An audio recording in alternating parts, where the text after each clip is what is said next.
So yes, welcome to SpeakEasy Online, as well-oiled machine as ever. Yeah, if you want to mute when you're not reading, that would be great. Unmute when you are reading.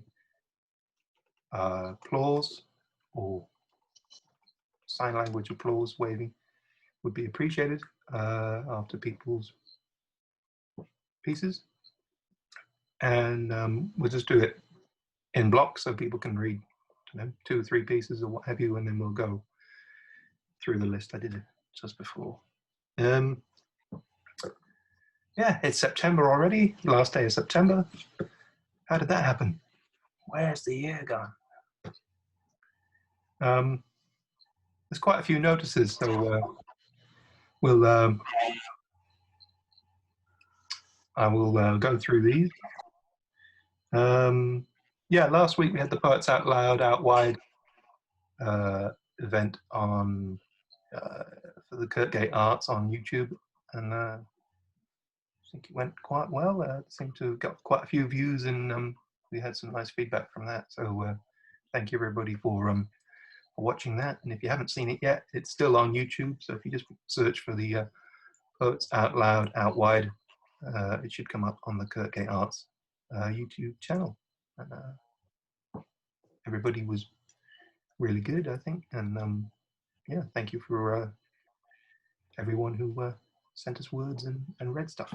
Cool. I'd say the films were really good as well. I was very impressed by that. Really added something. Yeah, Susan. Oh, yeah, we wanted to give it another dimension, and I think, yeah, you're right, they did work really nicely. Okay, what else? Everything seems to have got quite busy the last few weeks. There's lots of events starting to appear. I found out about one just on Monday. Some folks in Lancaster are doing an event called the Fun Palace online over this weekend. And they wrote me into doing a poetry workshop on Saturday afternoon. There'll be bits and pieces on Facebook, I think. But people are interested in various activities. Check out what they're up to. Oh yeah, there's a slightly strange. I got this message from a guy the other night. I just spoke to him about an hour ago. Seems a bit vague, but he wants to do an event celebrating 65 years since Allen Ginsberg wrote Howl, which they're doing an event on Sunday in San Francisco, I think he said it was. And I think people around the world are trying to do these little tributes and events and readings of it. If people are interested in joining in this particular event and want more information, I can pass on the contacts of this guy. So if you just get in touch with me, and then I can forward you your details on to him. He's looking for some readers as well, so if people are interested in reading, please let me know. I got another straggler. I got this. There's like so many things going on. Fryram is happening. There's a follow-up event happening on the 31st of October. I think I've sent out information to a lot of people and stuff on Facebook. It's a fairly narrow deadline, but yeah, people are up. Oh, hi, Richard. How you doing? Good, thanks. Sorry to be a bit late. I was having trouble getting on tonight. Oh no, that's all right. So you want to? My computer discarded your email, and I had to go and get my wife to forward it on to me because she had it on her thing. And are you wanting to read tonight, Richard? Yeah. Yeah, I've got a couple to do. If you can squeeze me in somewhere. All right, I'll put you in the second half. Cool. Yeah. So the Fryram thing. There's ideas developing the theme of overcoming isolation and generally celebrating arts and creativity here in Carlisle and further afield. Just email Call You Press or message me on Facebook if you have something or want more information. Not a lot more information. It's likely to be an online event. Yada, yada, yada. At the Poets Out Loud earlier in the month, we were saying poet John Hegley is interested in doing a workshop with SpeakEasy folks. And we're looking at the morning of Saturday, the 14th of November.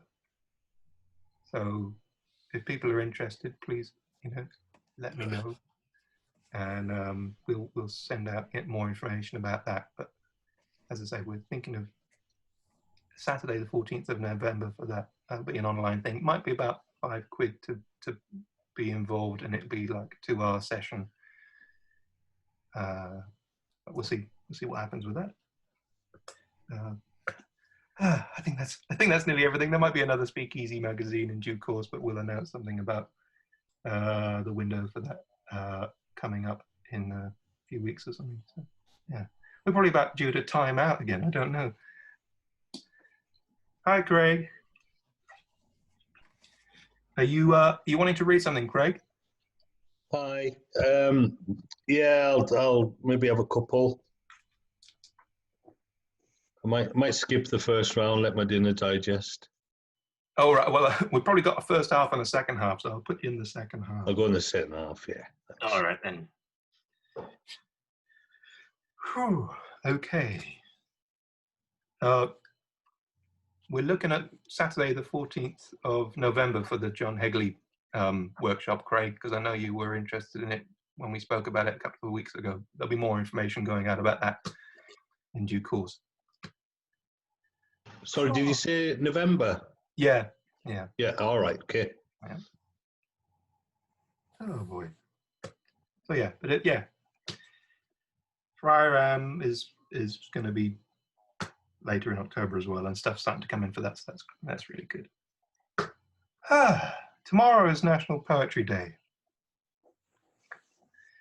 And apparently the theme is vision, which I found out about last night. And these words came into my head. And I wrote this very quickly, and it goes like this. It's called vision. For some people's vision only becomes clear after they've made a decision, pondered for a protracted amount of time, filtered thoughts through updates and revisions, fearful of ridicule and derision, as mean-hearted critics chip away at a position with a level of surgical incision. Really, it is quite amazing, in the age in which we live, any new position can come to fruition. Liberation from the mind's eye becomes like laser retina surgery. A new way of seeing and ultimately viewing, which may require tuition, a re-education, self-taught, or under supervision, to unearth comprehension of this conflagration of a new idea and notion in measuring a devotion. It's poetry in motion. When I open our eyes are, and we see again what stands before us, whether real or imagination, on this occasion, forms for you and I an individualistic sense of vision. And that's that. Okay. Is Becca there, or are you having your lasagna?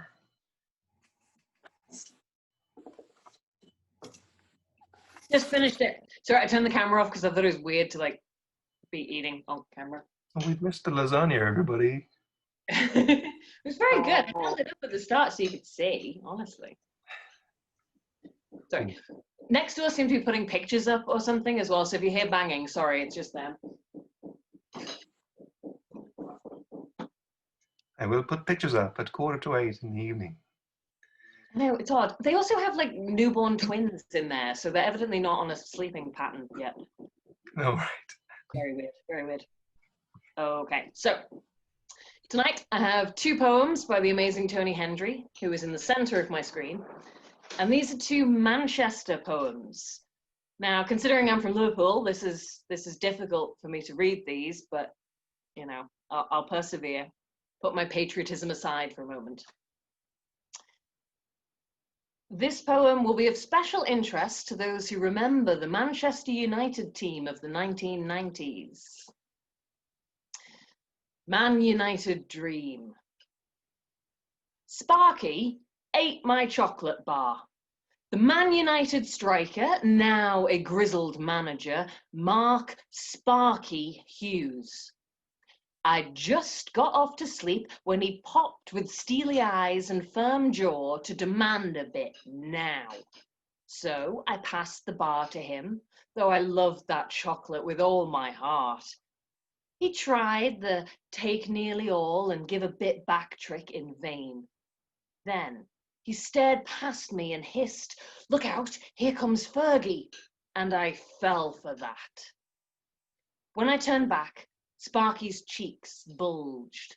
He folded the wrapper and returned it to me. My gullibility will come as no surprise to you.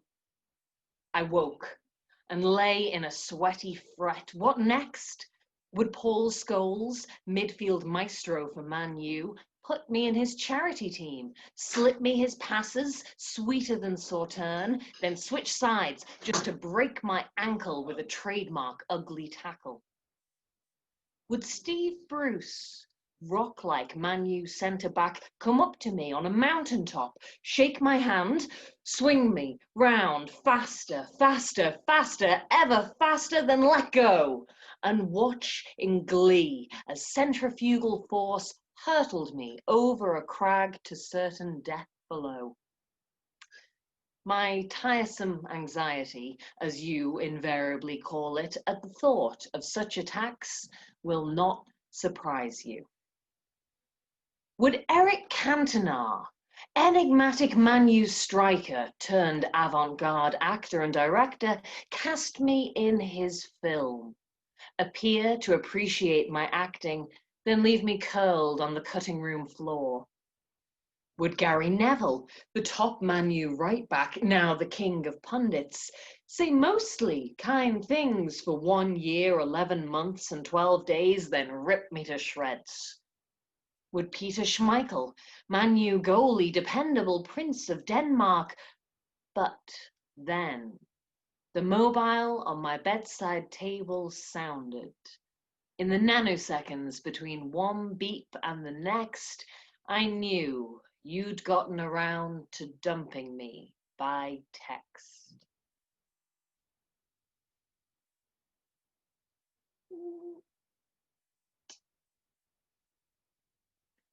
Thank you.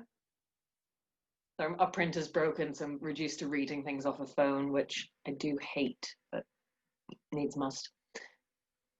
Poem 2. This is also a Manchester poem because it was written shortly after the Manchester Arena bomb. The inquiry which is going on brought it back to mind and I've revised it. Rest in peace. This is after the bomb. Yesterday, the bashed up man on the bus moaned about the threat of service cuts. He said, they don't want us to be happy. I wanted to look into his dulled eyes and ask him to think straight. But I didn't. He doesn't like me. He'd barely grunted at my good morning, even that morning, when most of us needed each other more after the terrible night before. Today, you talked of your year twos. At break time, a little lass was bouncing because her mum and dad had promised to take her to the memorial in the square. She'd pick some wildflowers on the day and leave them in water in a jam jar. The kids offered more stuff to leave there, a Man United poster, a Princess Elsa doll, a How to Tame Your Dragon puzzle. Mrs. Hope's lad offered a chocolate bar.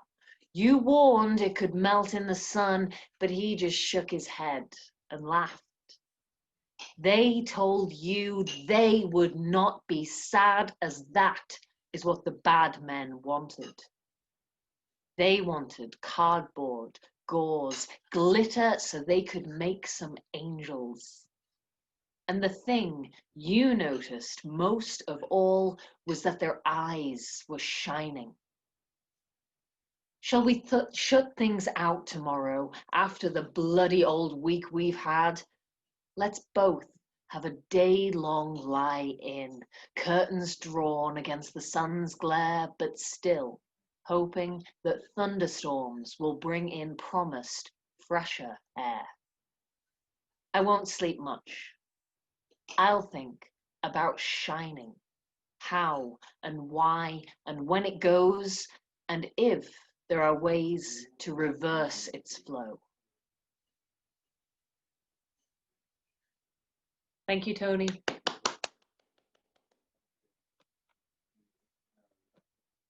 Thank you, Becca.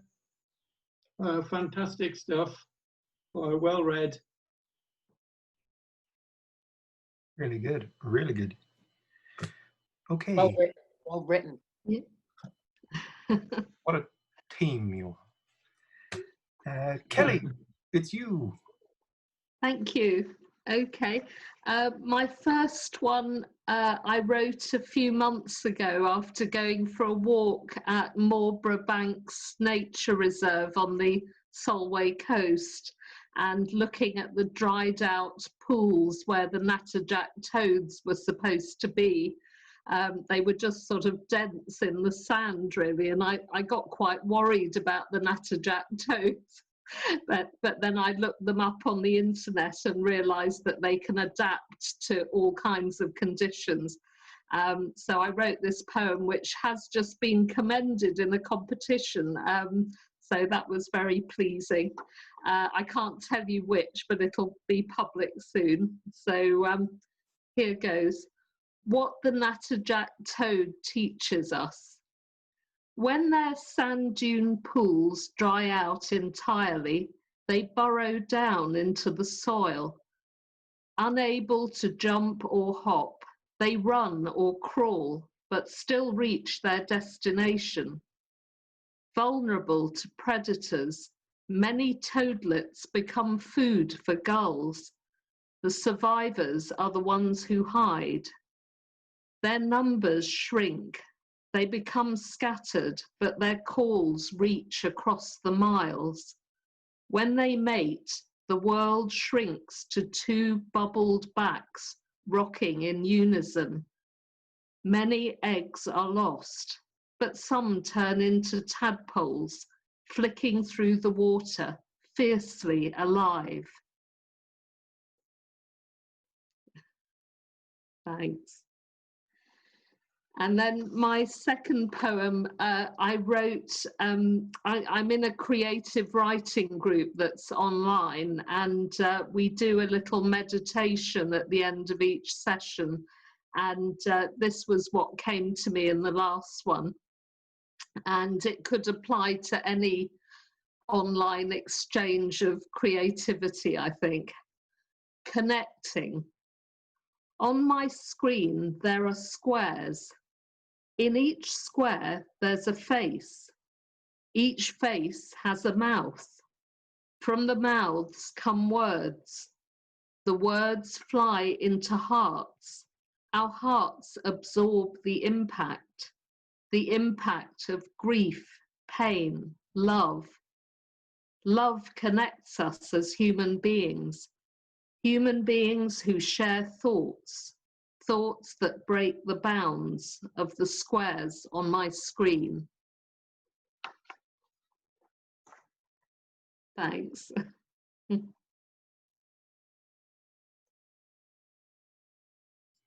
Very good. Thank you very much. George, we're with you. Yeah, hi, Phil.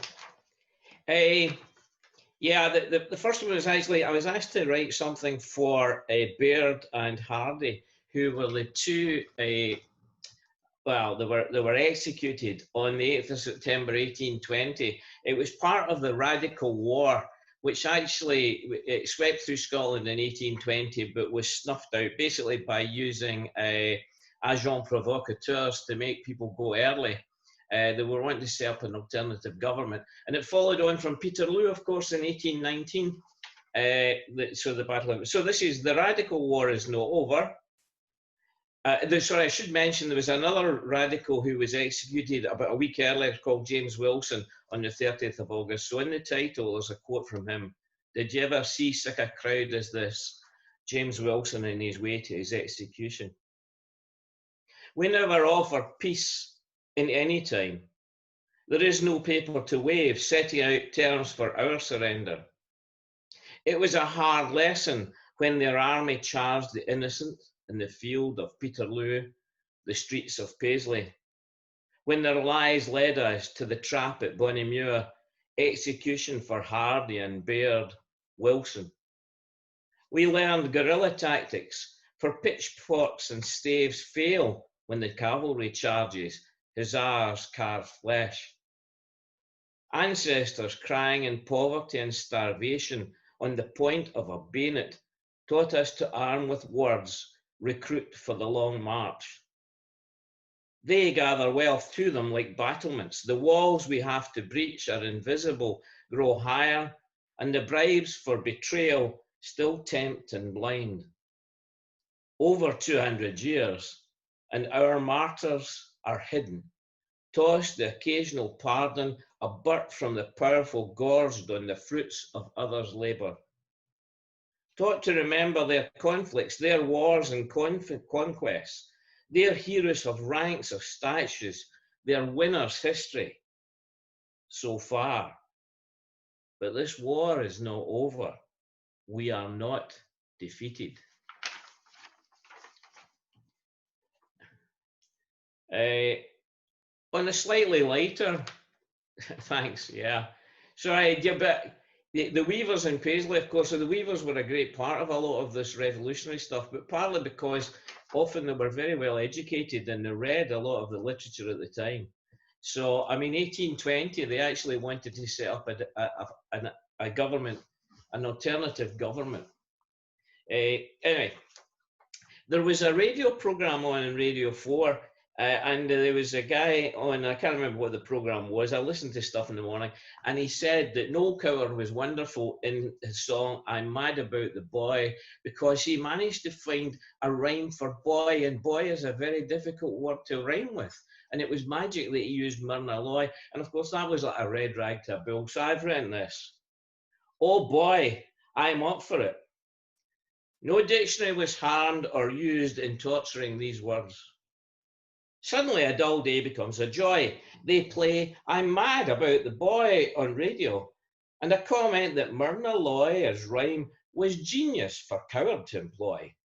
English has few words to deploy that will fit the rhyme about a boy. So I'm fired to the task like Simon Roy of the Rovers to shoot and annoy praisers of cowards. Mine every troy ounce of memory, not be coy, not dilute with any half-rhyme alloy, in finding I have a word to fit the boy. I've gone mad, a drug I enjoy as I hum about the boy. Why would I stop? Ahoy, ahoy, in full sail I have a toy. I'm so mad about a boy. Thanks.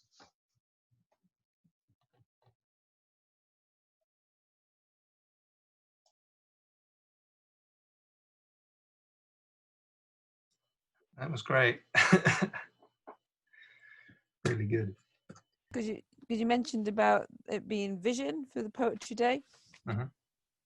The first one. Vision. A sight for sore eyes. The Optrex eye wash bottle on the bathroom shelf. Second one. Vision. 2020 sight has been mainly Aldi's roof from lockdown window.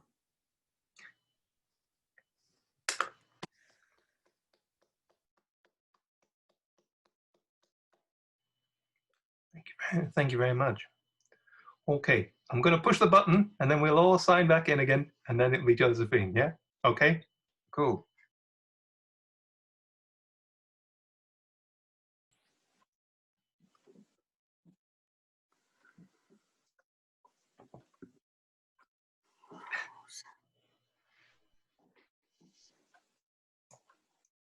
We're just all watching the wine being poured. All going, why didn't I think of that? Have you ever seen you drink like a pint of lager? Must have done. Never seen you drink like a real drink, like a grown-up drink. Well, usually I'm driving. You know, like neat gin or wine. Oh, right. I've even got, while other people turn up, I'll just ramble, a fancy pourer type thing. So either way, you're meant to leave wine to breathe, and it does make a difference, not much, but a bit. Got one of these, and it like breathes it as it pours. Yeah. And this was a £5. My mate's got one for a wedding present that's like this magic glass egg that costs about 80 quid. It does the exact same thing. You sure that was a wine pourer? £5. I recommend, if you drink red wine, get one of these. Right. Makes it smoother. You know how Norman McKeag used to talk about having a two fag poem? I've got what I call a 2 bottle of red wine poem. Oh. Is that very long poem or very fast drinking? It's the one where you come down in the morning convinced that you're going to look at the poem you wrote the night before and discover that there's 3 more poems on top of it that you don't remember writing at all. Yeah. Or just some squiggles on a sheet of paper. Yeah, that's about right. That's what absinthe does. I think we're nearly all back in the room. We're with Josephine. Portrait of a Nightmare. Why am I standing here on wooden floorboards between the picture of my nightmare and the creature of my nightmare, looking no doubt to you as nonchalant and unconcerned as if I were posing for a portrait, but in fact, I assure you, petrified out of my wits, but at least spared the necessity of looking behind me, even going so far in my concessions to your strange fantasy of painting my portrait as to hold in my right hand the symbol of my adulthood, a top hat, in my left a book, which alone contains the key, the colour in the picture, the life, the one thing which is not, though caught between walls and monsters, contained by them, another world in which I can be free. But I've still to somehow live, haven't I, in the hostile world? The only way I can do it is to keep doing what I'm doing, stand and pose for you, and concentrate so hard that the means of sustenance magically appear on a table behind me, between, would you believe, me and the picture of my nightmare, and so saving me further from it, insofar as it gives me greater distance. Ditto the light with which you look at this whole spectacle, and in which I resolutely do not look at you, the dream, the monster, or anything except the tip of my nose. Well, I suppose I'm having my portrait done at the end of the day. I may be in a grey, confined world, caught in between the greatest dreads and dangers of my life. But by Jove, I'm going to look the part and dress in a Crombie coat and a cravat, as if ready to take on the world and fame in a London street.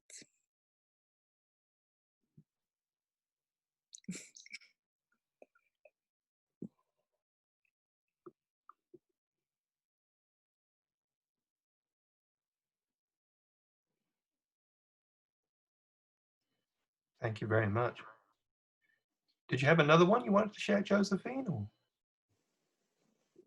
I can do another very short one. Ironically, this is the one that I was intending to read if I only had 2 minutes at the end of the first half. So, but the reason it's ironic is because I can't remember. Was it Susan who read last in the first half? Her poem was called Vision, and so is mine, but it's very different. Anyway, it's very short. Vision. You are gone before I hear you. I cannot count your young as you gather them round you. Stand on the points of these, on the black water, whir, disappear in the silence of trees, in the shade near the stones where the mimulus flames.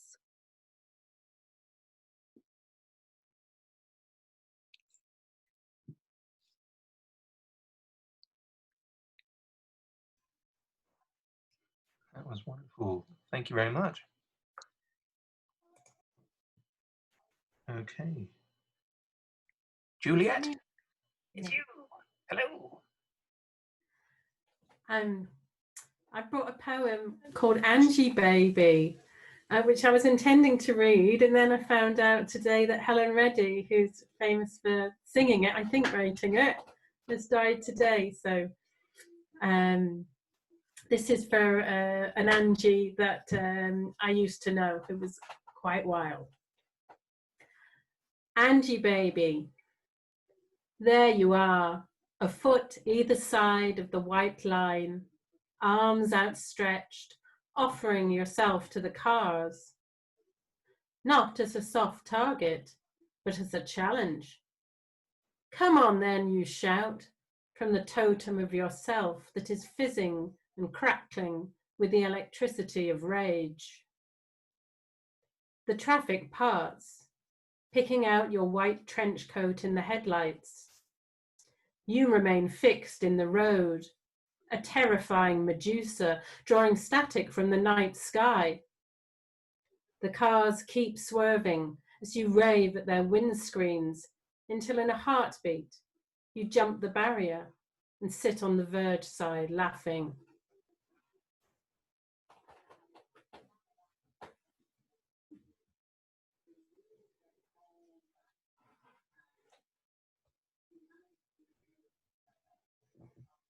Is there time for another one, or shall I wait?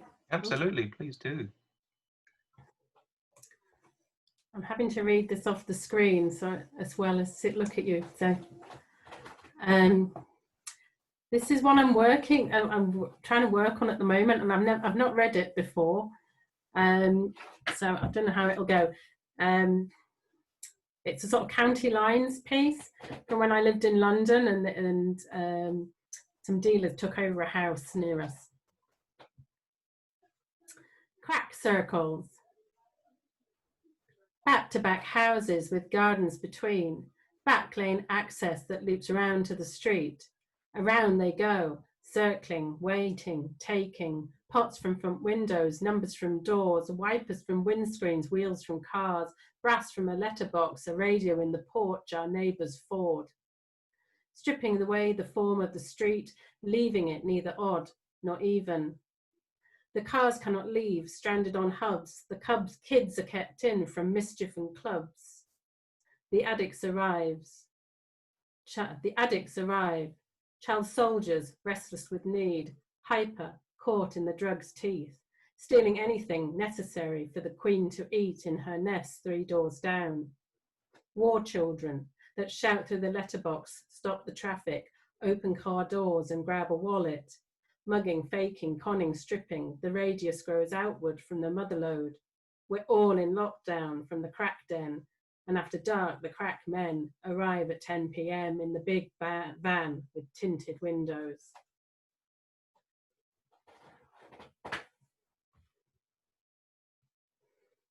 Thank you. Thank you very much. Cool. Well, we've got through the first half. Oh, I've got this one. It's called True to You. Pick up a pen and write some words. Grab your pencil and do a sketch. You're only ever limited by imagination.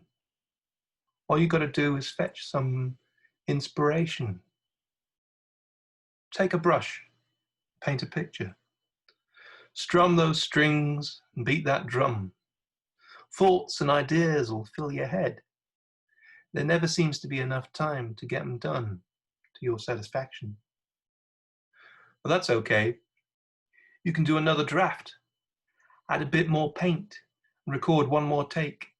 That's all part of how you make it better. Make it true to you. Write some lines and make a story. Roles come to life within your play. Sometimes you write them, and sometimes they write you.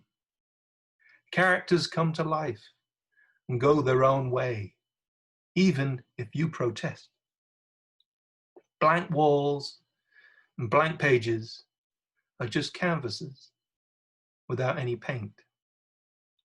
Ideas arrive from somewhere I don't know, tumbling, and in order they most definitely ain't.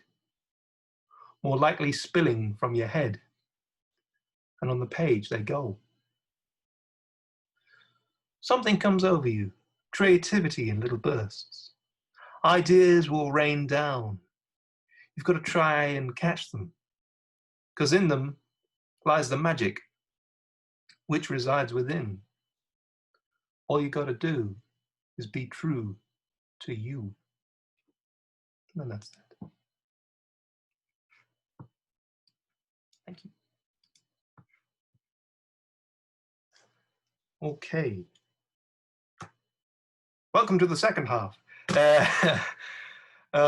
Got a message the other day from the source.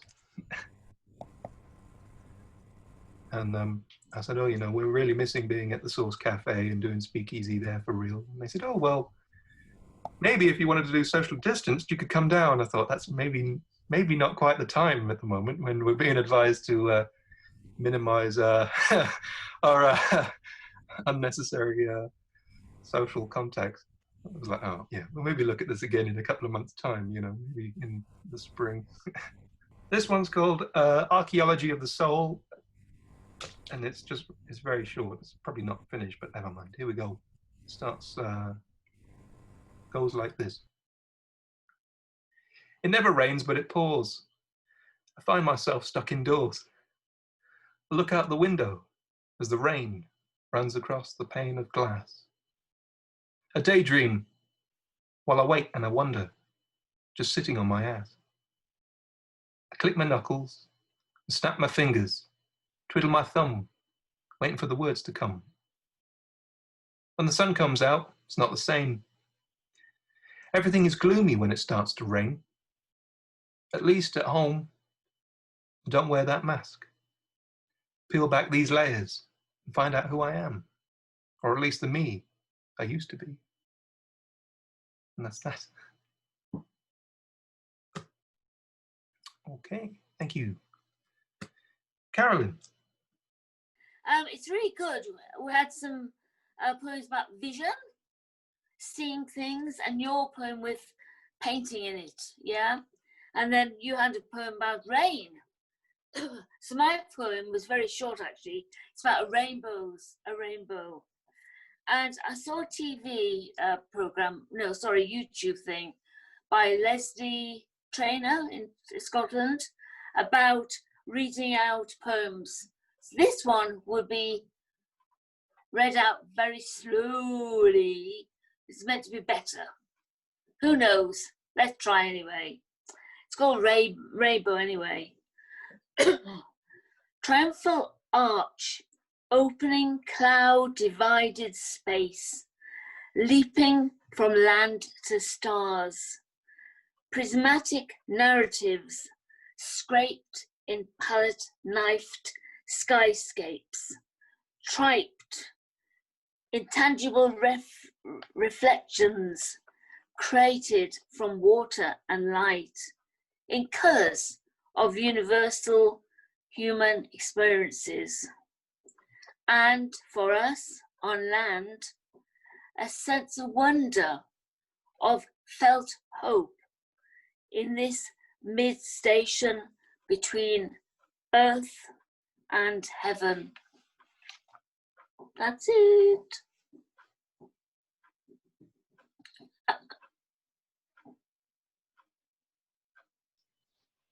Thank you very much. Do you have another? That's it.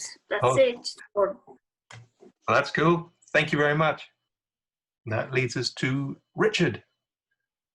What have you got for us, Richard?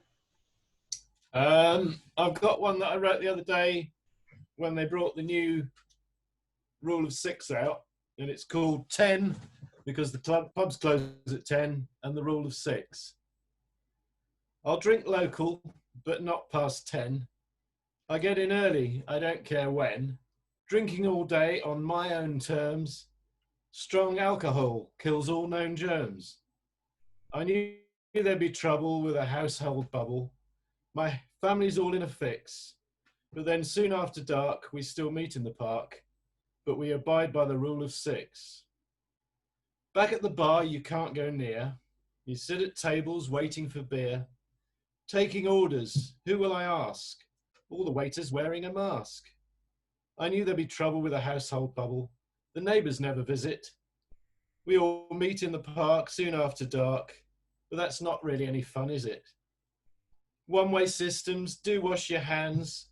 Find a good seat, nobody stands. The bar's plastic, everything's wiped. And then to pay, your card is swiped. I knew there'd be trouble with a household bubble, as I like to go to town. But then soon after dark, we can meet in the park and then drink to disperse my frown. I'm in the pub, it's 10 o'clock. I'll have to leave, I'm taking stock. I've got 9 friends, that's how we mix. We can't walk home, the rule of 6. I knew there'd be trouble with this household bubble. My parents can't come round. Then soon after dark, we'll all meet in the park, as long as we don't make a sound. That's it. Thank you. I do have another one if you want. It's called The Cold Polar Bear. And it's the polar bear's view of global warming, basically. But anyway, the cold polar bear. It's cool up here with ice underfoot. And it's summer. That can't be right. But the puddles are getting bigger. There's green where there ought to be white. We have had the winter chill with snow. My mum was in hibernation. I was safe inside her, you know. Then, much to her consternation, I arrived with the warmth of spring. Small and white, a bundle of fur. And for warmth to my mother I cling. My father's huge. I call him Sir. They say more ice is melting each year. Our habitat is under threat. But I'm an Arctic polar bear. I really don't mind getting wet.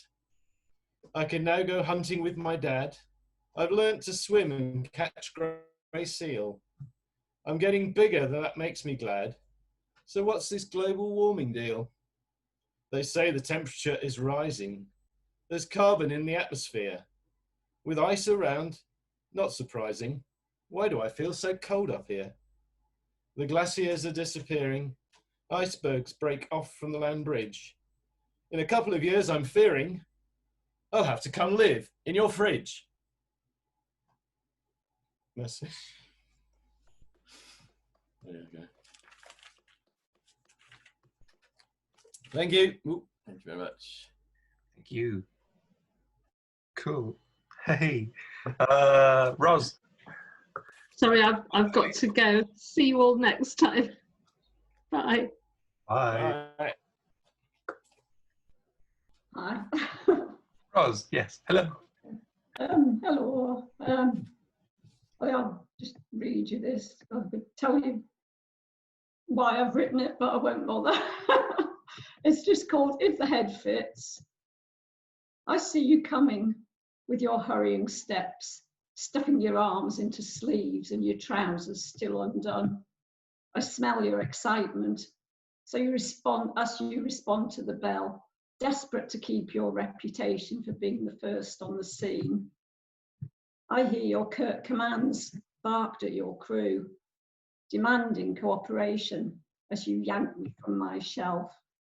I taste your eagerness for glory like some sweet treat you desire, expecting, deserving the reward for doing your job. I feel disgruntled, as if the sensation had a physical form, complicit for increasing your stature with my shiny high dome. I sit uncomfortably on this arrogant man, although I know my purpose and my duty better than my current partner. My time with him will pass. I will retain my sense of pride and remember the noble heads of those brave men who were his predecessors.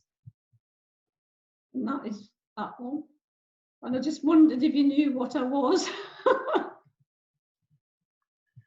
I wondered if you might be Donald Trump's hair. I should have been, yes, no.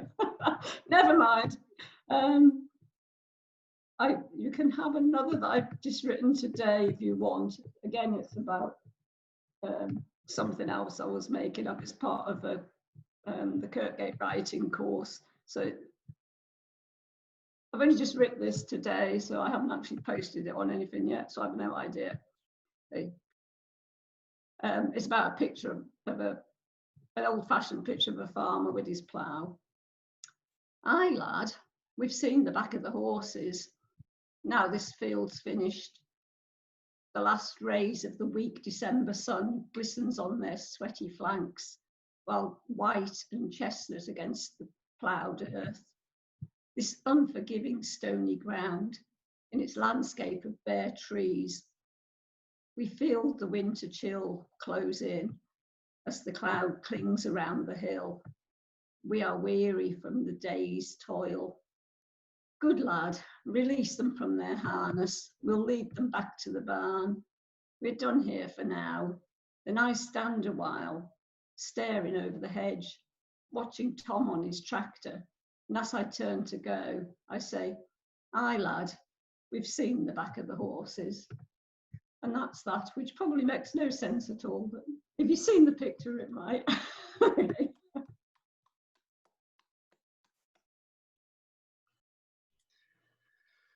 Fantastic.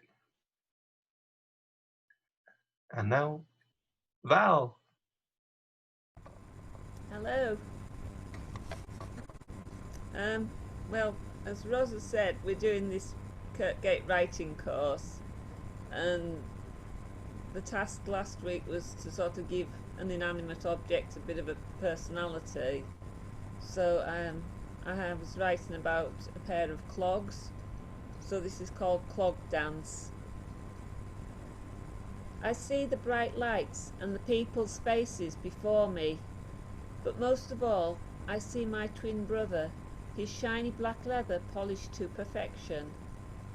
I smell the peculiar smells of a packed theatre, grease paint, cigars, perfume and sweat in a homogeneous mass, except for the smell of polished leather, my brother dancing next to me.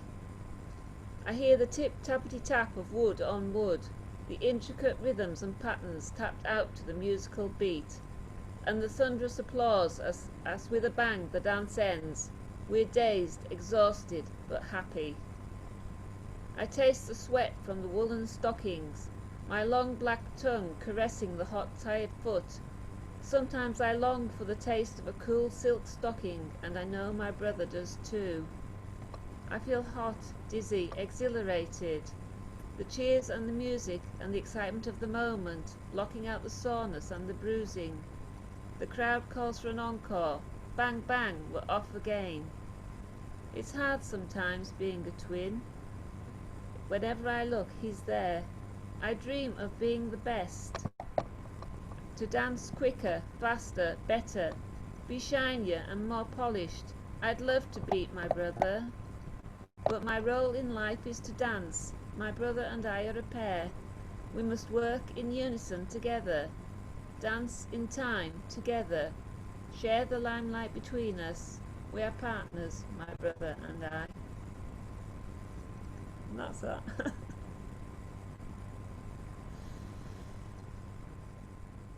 So it's better if you knew what it was about. That was good. I hope it gets the Clog Dance's seal of approval. Right. Jeanette, we're with you. Hello. I'm going to say, Ros and Val, I've joined the Kirkgate Writers group as well, and I've enjoyed reading both of your poems and work so far. But I haven't looked at today's prompt yet, so that's a job for tomorrow what night. mine was about later. Yeah, exactly. I thought it might be you. I saw the name Jeanette. Sure what Yeah, name? I thought it was maybe you two as well, so that's great. Yeah, I'll have to go back in and have another look and get my homework done. Anyway, sorry. Is it an online group? Yeah, I saw it via Instagram advertised. Is it over 6 weeks? Yes, for 6 weeks. Yeah, 6 weeks long. We're into week 4. You could probably join and catch up. Yeah. If you've got time, but the weekly prompts, that kind of thing. Yeah. Because she gives. Maybe we could pass the prompts on, because she'd never know, would she? Yeah, I'm impressed with how she puts it all together. Actually. Yeah, no. Actually, I didn't like the other one, but never mind. Anyway, I'm not going to share one of mine from there tonight. What I've got here, this one is called Trapped, and it's based on personal experience. I am lost, held alone, can't get out, hear me groan. I can't get out, search for keys, can't escape, hear my pleas. I hit hard, hide my eyes, search again, hear my cries. I am locked, I am distraught, behind a screen, I am caught. I am scared of what I'm missing, and do they know I am missing? I am seized by the gloom, trapped inside a Zoom chat room. That one. And the next one, seeing as it's Poetry Day tomorrow, this is a poem more of a little ditty really on poetry. It's called Poetry. I'm not a poet, but I have poems in me. You had me from an early age, luring me with rhyme. Thoughts and stories, crisp and short, novels took up time. On writing my own verses, aware of breaking rules, a looser style brings freedom, my words my only tools. My style may be simplistic, and that is my intention. My hope is to be understood, avoid critical intervention. My aim to be considered, thought shared, reflected on. My wish to bring enjoyment and connect with someone. And that's that one. Thank you. Thank you. That's great. Yeah, just to connect with someone. That's the name of the game, really. Thank you very much. Craig, we're with you. Hi, this one I wrote this week is called Brave Old Sequence. Mid-70s, late in the evening, under the covers of my single bed, red ball on a chrome chain radio, mono speaker to my head, new exciting sounds, nowhere else could be found. My dreams were always tangerine, heard on the airwaves of Radio Luxembourg. Until courage was summoned one day to request a record store to play the album Encore over their PA. But alas, my tastes exposed, I fled. It felt even more otherworldly when played outside my bed, and I did not want to be mistaken for some freaky teenage alien. But I'm sure the Brave Old Sequence played on as it does all these years later, Cherokee Lane, the eternal frequency, as I'm floating out in space here. That's that one.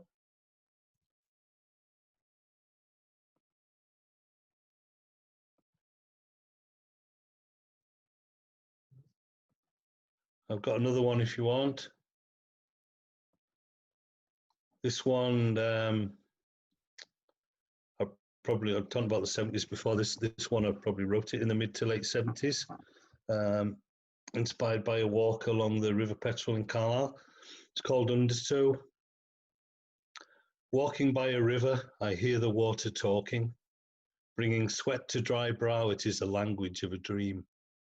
The sweet music lures me like a child to the piper, into the dark, deep water where I swim all alone.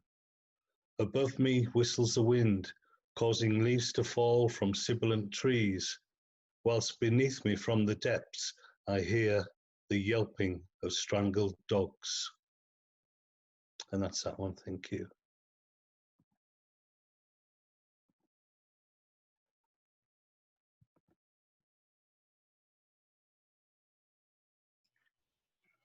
Thank you very much. I think it's about 4.5 minutes, just under 4.5 minutes to go. Next up's Owen.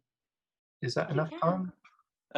Is enough time for my short one? No, that's a minute a page and that's 7 pages long. Sorry. Wow. Don't worry, some of the lines It's are only only one that word. long. Some of the lines are only 1 word long. I'll just do the short one first. Is that all right? Sure, do the short one. That's really short. That's really short. And then we can sign back in and you can do the next one. Yeah, is that okay? Fantastic. Brilliant.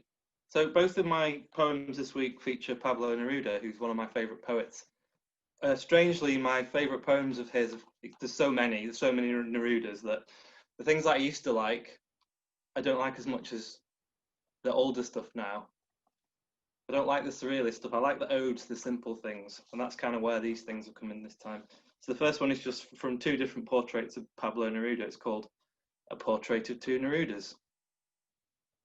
Old Pabs is what I always called you, though no one ever called you that, not once. I saw a ripe tomato hanging on the vine, and thinking of you, I plucked and ate it. You were once so young and so handsome. When I think of you now, long gone, I think of that tomato, so full and so round. I imagine it wearing your hat. That's that one.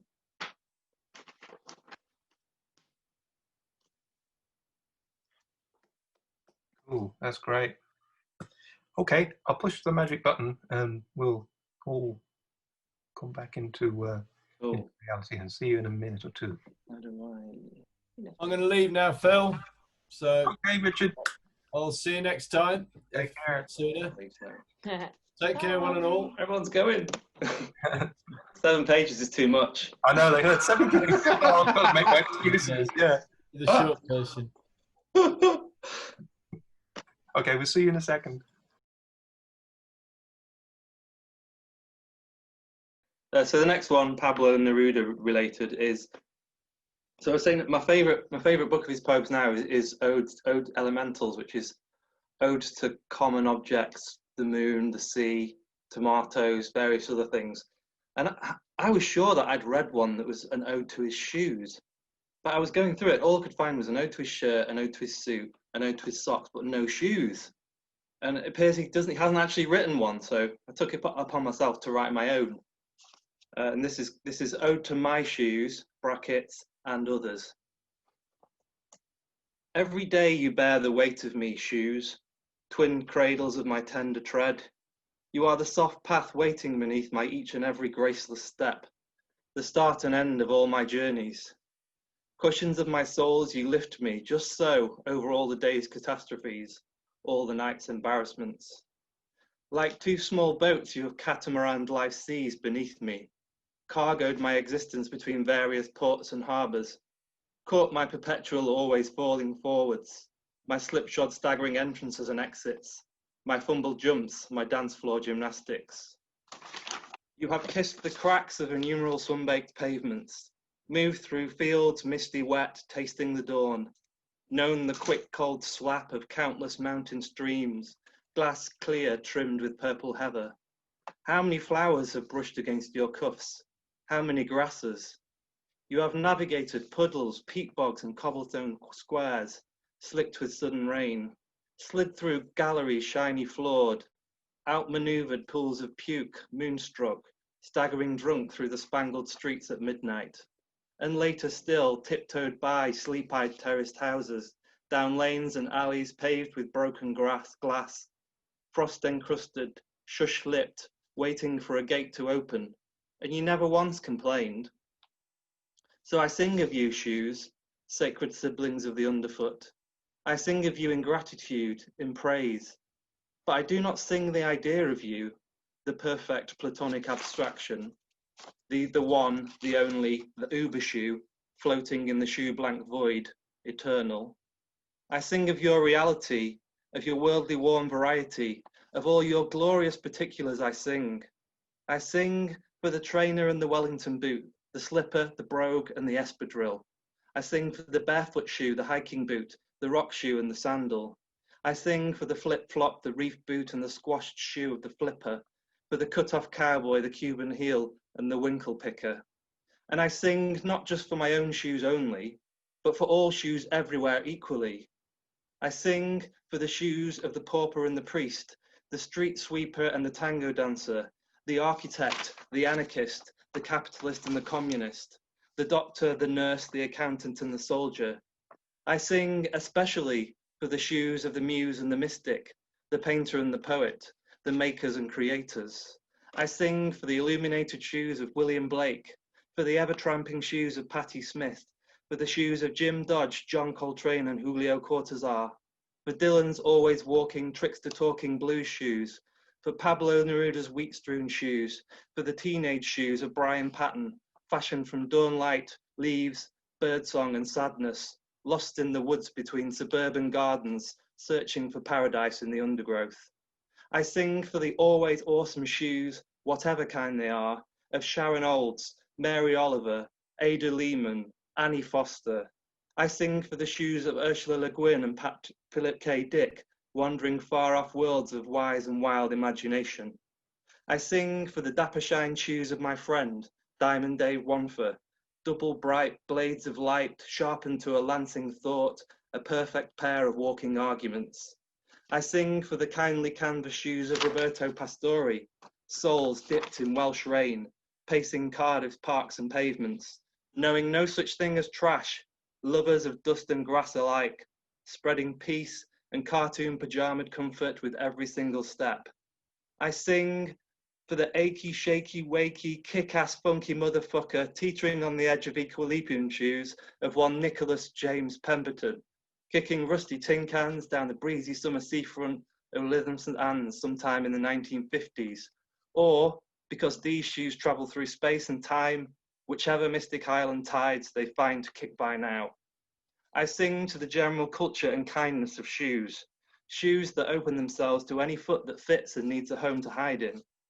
I sing for the shoes of the oppressed, the repressed, the homeless and the broke, for the shoes left breathless by the side of a river that runs through a border town not too far because nowhere really is from here. Shoes that walk and walk and walk and keep on walking till there's nothing left but air and whatever remains of hope. For the single shoe abandoned in a brick-filled city street, parted from its other forever. For the torn shoes, the cracked shoes, the unstitched, the ditched, the chewed, the flung, the drowned, the holy, holy, soulless shoes, the lost and never found, and for all the shoes that never once came close to fitting on a foot, I sing. I sing also, and controversially, stay with me here, for the shoes of the dictator and the despot, the torturer and the tyrant.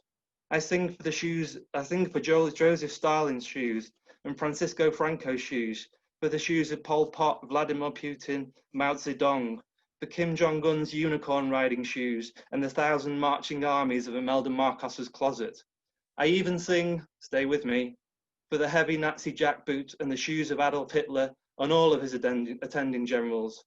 I sing, although I make no comparison between the former and the latter, for the gold-buckled, golf ball nudging, father love lacking, undoubtedly damaged, aren't they all, child shoes of the 45th President of the United States of America. Because, here it comes, just as you can't condemn the son for the sins of the father, you shouldn't punish shoes for the crimes of their wearers.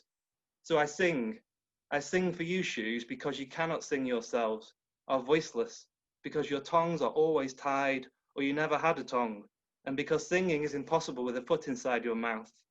I sing for you, finally, humble shoes, constant companion of all our worldly wanderings, humanity's sole protectors. I sing because you're always and forever, repeatedly and relentlessly downtrodden.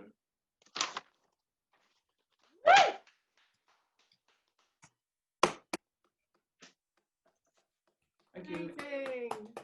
Wow. Put on back shoes. Excellent, excellent. Fantastic. It was fantastic. Wow. 6'2", that one. What? That's how long it is. Fabulous. Wow. Cool. I'm a bit stunned. That was very, very good. Very, very good. Cool. I was going to do a little story. I don't know if people don't mind a little story. Yeah, a little story. A couple of months ago, it certainly was epic. That was amazing. Yeah, I got a little story about a certain crime-fighting kung fu penguin that I introduced people to a couple of months ago. I think he could be a hero for our time, and he's got a very funky theme tune, which I'm sure you're all still trying to get out of your heads. And I came up with this, so bear with me. This is going to be somewhat of an anticlimax, but never mind. Kung Fu Penguin. Out on the mean streets, I found this address I'd been given. A disused, plain-looking building. Maybe it'd been a factory at some time or other. At the doorway, security clocked me straight away. The bouncer was built like a rhinoceros. Evening? Hold it, no entry. I didn't have a code. I did have the power of Kung Fu. I dispensed with the formalities and stepped over the doorman, who strangely didn't bounce at all. I entered the bar. It was a hive of activity. I could see lambs gambling in the corner. The stakes looked pretty even. Dozens of tables and chairs were full of lively creatures. All seemed to be having a good time. Drinks were being drunk, and a couple of bright spotlights picked out a little stage with a battered piano and an old-style chrome microphone out front. The band were on a break. My attention shifted as I saw some security approach. Rats. Evening, boys. I'd like a word with the manager. I was ushered into a dark, dank office where behind a large desk sat a vole wearing dark glasses. Nice moves, Penguin. Are you looking for a job? I'm looking for answers. Well, I don't know if I can help you there. I'm merely a humble businessman, an entrepreneur, if you will, trying to earn a living. Take a look around. What do you see? I see people. Yeah, people having a good time. I deal in good times for people. The experience, an escape from their ordinary lives. For an hour or two, they forget their 9-to-5 jobs, forgetting having to earn a paycheck, forget paying the bills. Here, they're sticking it to the man. I want to know who shot that unfortunate kid a couple of months back. The authorities took care of that at the time. They got some fella for it. It wasn't anything to do with me. If customers have their issues with each other, they can take it outside. It's no concern of mine. Well, maybe not, but it's a concern of mine. I want to know who fired the shot. Look, Penguin, I'm being nice. Get yourself a drink, stop asking questions, and just feel the love. I sensed the meeting was over. There was a grizzly fella serving drinks behind the bar. He fixed me a long cold stare before he fixed me a long cold drink. Part gin, part vodka, ice cold. It packed just the right amount of punch. Good, aren't they? Called a voice as rich as a caramel sundae. She was a bird of paradise, all fancy feathers, but somehow trapped in this gilded cage. Best thing that's happened to me since I got here so far, anyway. What are you doing here? Earning a living, sugar. I'm the singer. You? I'm looking for something. Information. Anyone who can help me track down who really fired those shots that did for that poor kid. Ain't it awful? Imagine something that ghastly happening here. If you're looking for something, sugar, You should talk to that white fellow with the feathers in the booth. He's always here, watching, listening, until the last song anyway. What do they call him? They call him the Thin White Duck. And what do they call you, Angel? Dame Domino. And you? Kung Fu Penguin. Wah, wah. Always does that. Be careful. He could break your arm as soon as look at you. Thanks for the advice.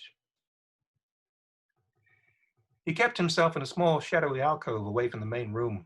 I approached him cautiously, but could tell right away he was in no mood for conversation. No words of any significance passed between us.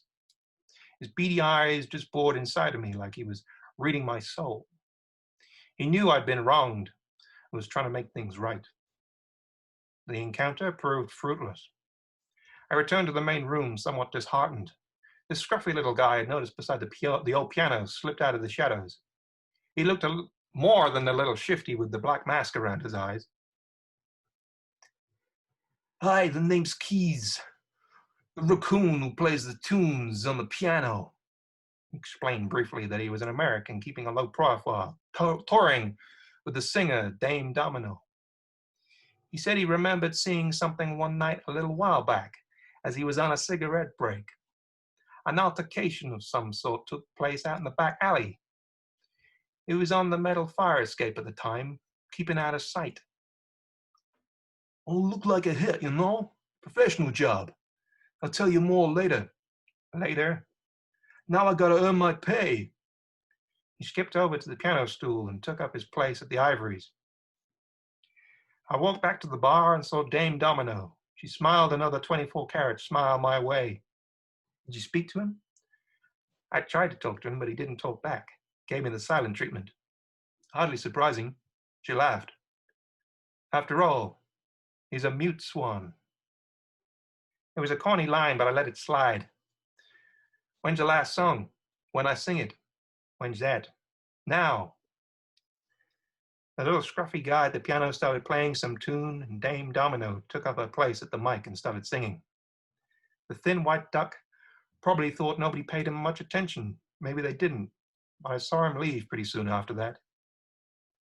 I guess it's show time, smelled the old grizzly fella behind the bar. He didn't know how profound those words were going to be, for at that moment the door burst open with a crash, and dozens of cops started filling the joint. It was a raid led by a hotshot cop, the city's finest, one detective Snow Leopard. And that's it. Or end of part one, I don't know. There may not be a part two.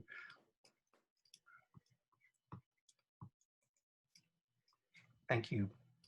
But I got a little musical footnote about the venue.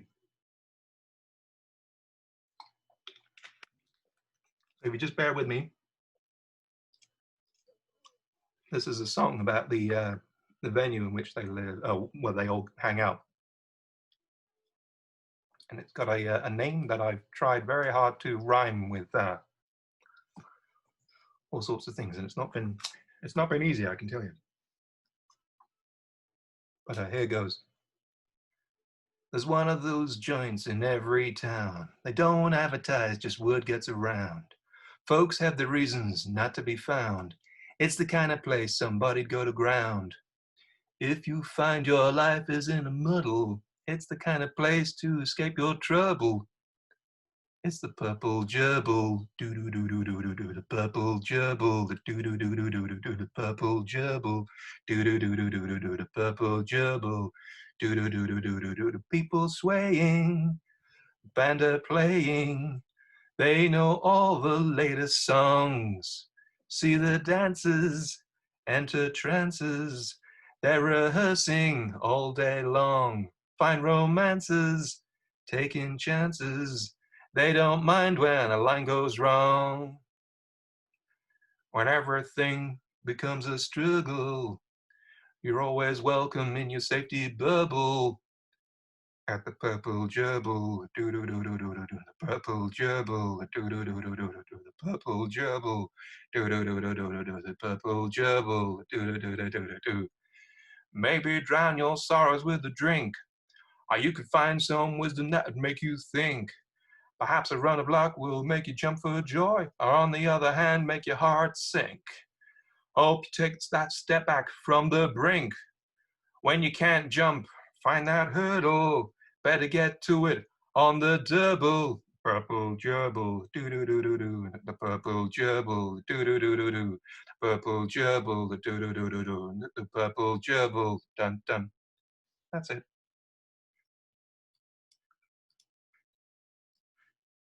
There we are. Okay, thank you. We've come to the end of another Speakeasy Online.